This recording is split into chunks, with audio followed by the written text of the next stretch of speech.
مدینہ شریف میں ایک صاحب رہتے تھے، ایک بزرگ تھے، ان کا نام تھا عبدالرحمن فروخ۔ کیا نام تھا؟ پھر سے بولے۔ عبدالرحمن فروخ ان کا نام تھا۔ ان کی بیوی کے پیٹ میں ان کی ایک محبت کی نشانی تھی۔ سمجھ گئے؟ نہیں سمجھے؟ ان کی بیوی کے پیٹ میں بچہ تھا، محبت کی نشانی تھی۔ ان کی بیوی کے پیٹ میں وہ محبت کی نشانی تھی، اور ان کے پاس 30,000 روپے تھے۔ کتنے؟ سب کی آواز؟ 30,000 روپے تھے۔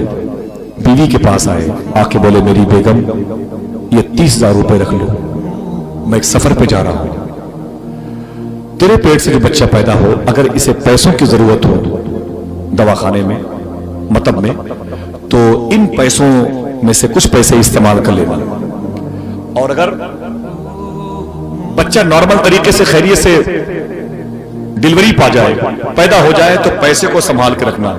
دوسری بات، یہ گھر کی جو دیواریں ہیں نا بوسیدہ ہیں، یہ چھت بوسیدہ ہے، یہ چھت پر گر سکتا ہے، میری بیوی سن، اگر یہ دیواریں جو کمزور ہیں گریں تو ان کو بنوا لینا، یہ پیسے اسی لیے ہیں۔ اور اگر گھر نہ گرے، چھت نہ گرے، دیوار نہ گرے اور بچہ نارمل طریقے سے پیدا ہو جائے تو پیسے کو سنبھال کر کے رکھنا، پائی پائی کا حساب لوں گا جب آؤں گا۔ سمجھ گئے نا؟ پائی پائی کا حساب لوں گا جب میں آؤں گا، ٹھیک ہے؟ عبدالرحمن فروخ کہتے ہیں میں مدینہ شریف سے چلا گیا، 22 سال کے بعد واپس ہوا۔ یاد کیجئے صاحب، کتنے سال کے بعد؟ ہاتھوں کو اٹھا کے بتاؤ کہ اپنی بہن بیٹیوں کو یہ باتیں بتائیں گے انشاءاللہ۔ بتاؤ سب لوگ بتائیں گے انشاءاللہ بہن بیٹیوں کو یہ باتیں۔ عبدالرحمن فروخ کہتے ہیں کہ میں 22 سال کے بعد مدینہ آیا۔ اشرف بھائی سنیں، 22 سال کے بعد آیا تو کہتے ہیں کہ میں نے سوچا کہ میں گھر بعد میں جاؤں گا، پہلے حضور کی مزار شریف پہ چلا جاؤں، پہلے روضہ مصطفیٰ پہ چلا جاؤں۔ کہہ دے سبحان اللہ، مدینہ دیکھا نہیں ہے، مدینہ دیکھا نہیں ہے۔ صوفی صاحب لوگوں نے مدینہ دیکھا نہیں ہے، باتھ روم میں 1-1 لاکھ روپے کے اٹالین سامان لگ رہے ہیں، اور اس سے کم پیسوں میں لوگ مدینہ شریف دیکھ لیتے ہیں۔ مدینے کی محبت بھی نکل گئی یار، عجیب افسوس کی بات ہے۔ وہ ایک عاشق تھا، پور بندر سے کشتی پر بیٹھا مدینے جا رہا تھا، اور جیسے جہاز اسٹیمر بندرگاہ سے آگے بڑھا نا تو کیپٹن کے پاس گیا، کہا کیپٹن صاحب مدینہ کب آئے گا؟ تو کیپٹن نے کہا کہ 17 دن کے بعد آئے گا۔ روتے ہوئے اپنی سیٹ پہ آ کے بیٹھ گیا۔ پھر 4-5 گھنٹے کے بعد کیپٹن صاحب مدینہ کب آئے گا؟ کیپٹن نے کہا میں نے کہہ دیا 17 دن کے بعد آئے گا۔ اپنی سیٹ پر روتا رہا، رات بھر روتا رہا۔ صبح کو پھر کیپٹن کے پاس گیا، کہا کیپٹن صاحب مدینہ کب آئے گا؟ کیپٹن نے کہا میں نے کل کہہ دیا تھا 17 دن کے بعد آئے گا، آج کہہ رہا ہوں 16 دن کے بعد آئے گا۔ پھر رونے لگا، 16 دن لگے گے؟ کہاں؟ آ کے رویا سیٹ پر۔ پھر شام ہوئی تو پھر گیا کیپٹن کے پاس، توجہ دیا، پھر کیپٹن کے پاس گیا۔ جب کیپٹن کے پاس گیا تو کیپٹن نے کہا کیا بات ہے؟ کہتا ہے کہ کیپٹن صاحب مدینہ کب آئے گا؟ آپ کو سبحان اللہ کہنے میں کوئی دقت؟ ایک آدمی بار بار مدینے کا پتہ پوچھ رہا ہے اور آپ کیا سمجھ رہے ہیں اس کا دماغ ڈسٹرب ہے؟ یار کوئی حضور کے شہر کے بارے میں للک جو اس کے اندر ہے اس کو ظاہر کر رہا ہے، کچھ کرنا نہیں، سبحان اللہ تو کہہ دینا نا بھائی۔ کیا بات ہے، سب کام میرے ہی کہنے سے کریں گے؟ ہاں اتنے تو معلوم ہے کہ کوئی آدمی حضور کے شہر کے بارے میں پوچھ رہا ہے، آپ کو تو طلب جانا چاہیے۔ دلوں میں حضور کی محبت کمزور ہو گئی کیا؟ حضور سے شباہت میاں شاہ صاحب قبلہ نے فرمایا تھا ایک تقریر میں، بابا فرید گنج شکر سے کسی نے کہا تھا حضور میں آپ کی تقریر سنتا ہوں اثر نہیں ہوتا۔ فرماتے ہیں بابا فرید کیوں؟ کہتا میرا دل بڑا گندا ہو گیا ہے۔ تو فرمایا بابا فرید نے کہ ایسا کر، تیرے محلے میں مسجد ہے؟ اس نے کہا ہے۔ تو فرمایا جا کے وہاں جھاڑو لگایا کر۔ کہا کیوں؟ کہا تو خدا کے گھر کو صاف کرے گا، خدا تیرے دل کو صاف کر دے گا۔ جب دل صاف ہوگا تو حضور کا نام سن کے تڑپو گے، حضور کا نام سن کے رو گے۔ کتنے لوگوں کی داڑیاں بھیگ جاتی ہیں حضور کا نام سن کے، ہم تو ہلتے بھی نہیں ہیں۔ کہتا ہے کیپٹن صاحب مدینہ کب آئے گا؟ تیسرا دن آیا تو پھر گیا کیپٹن کے پاس، کہتا ہے کیپٹن صاحب مدینہ کب آئے گا؟ جبی کی ہر شکن کا مرتبہ فرمان جیسا تھا، بدن کے وحل پہ چہرہ کھلے قرآن جیسا تھا، نہ کرتی کیسے خوشبو سے وضو گلیاں مدینے کی،